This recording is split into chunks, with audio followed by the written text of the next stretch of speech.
असं शांत बसून नाही चालणार. विनू बाबा, काय करू काहीच कळणं झालंय मला. अमोल पण आता कोणाचं ऐकणं झालंय. अरे दिप्या, असं म्हणून कसं चालेल? अरे कोंडून घेतल्यापासून त्यानं अन्न पाण्याचा कण घेतलेला नाही.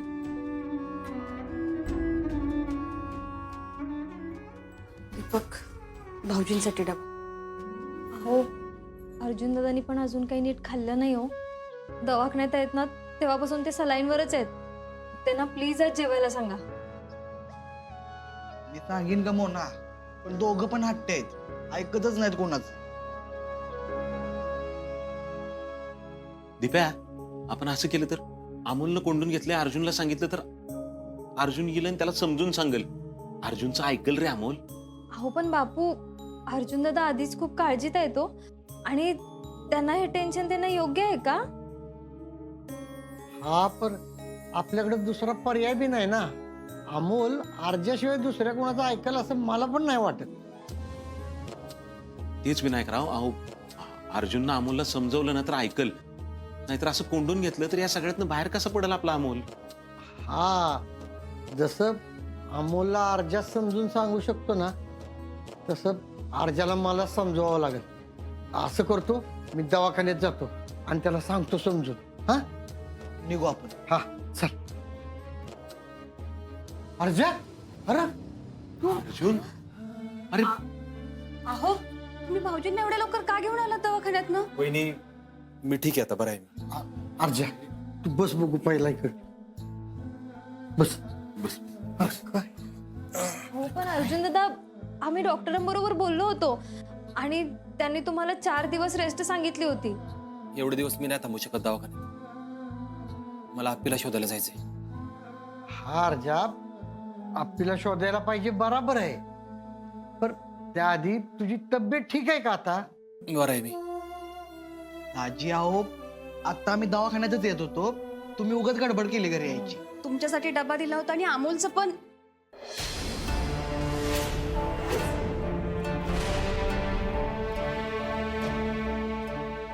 अमोलचं काय? रुपाली, अर्जुनसाठी पाणी आणा की. पाणी तू शांत हो आधी. हा, वहिनी थांबा. बापू, तुम्ही विषय बदलू नका. वहिनी, अमोलचं काय? अरे अर्जा, म्हणजे त्याची तब्येत बरी आहे, पर त्यानं स्वतःला कोंडून घेतलंय. अरे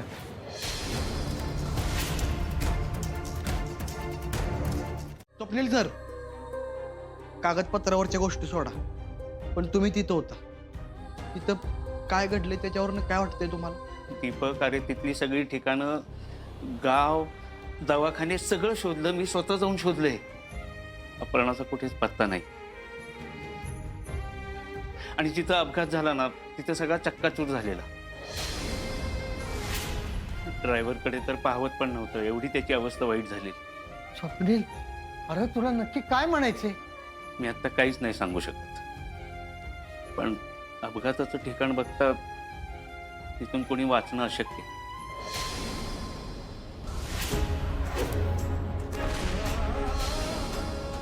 मला नाही वाटत आपली अपर्णा वाचली असावी. तर हो, आव, काय काय बोलताय तुम्ही? दीपक, अरे खोट्या आशेपेक्षा निखळ सत्य स्वीकारावं. हो, पण स्वप्नील सर, आपल्याला अजून ठोस काहीच कळलेलं नाही, तरी असं कसं म्हणताय तुम्ही? तिथली परिस्थिती बघून जे मला वाटलं ते मी बोलतोय. आणि यातून पण अपर्णा सापडली किंवा वाचली तर तो दैवी चमत्कारच असेल. आणि असं झालं तरच अर्जुन आणि अमोल पहिल्यासारखे खुश राहतील, नाहीतर यातून त्यांना सावरणं त्यांच्यासाठी खूप कठीण असेल.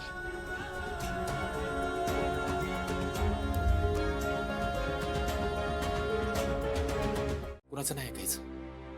बाळूबाला भेटायला अप्पूमा येणार, या शहंशाला भेटायला त्याची आप्पी नक्की येणार. तुझा विश्वास आहे ना बाबावर? हो बाबा. बघ बघ, आपली अप्पूमा नक्की येणार आपल्या घरी. मी पण नाही रे जगू शकत तिच्याशिवाय. पण बाबा, तू मला जाऊच का दिलंस? सगळ्या गोष्टी आपल्या हातात नसतात बाळा. ही नियती आहे ना, आपल्या तालावर नाचवत असते सगळ्यांना. पण हेवळी पास, मी सांगणार आहे तिला, हेवळी नाही, हेवळी माझी आप्पी मला परत पाहिजे म्हणजे पाहिजे. म्हणजे शेंशन नक्की माझ्या माळापुढे घेऊन येणार? हो, नक्की आणणार. पण त्यासाठी मला तुला आधी जेवावं लागेल. हे बघ, तू जर नाही जेवलास ना तर माझं निम्म लक्ष इकडे लागून राहील घरात. मग मी आपल्या माला कसं शोधणार? ठीक आहे बाबा, जेव तुम्ही. आणि बघ, तू आता बाबावर विश्वास ठेवलायस ना? बघ, बाबा आपल्या माला घेऊन परत नक्की घरी येणार. हं?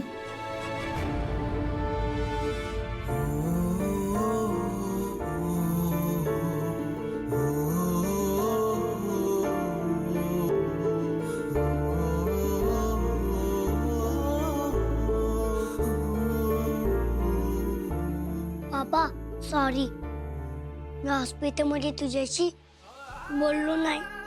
आय लव्ह यू बाबा.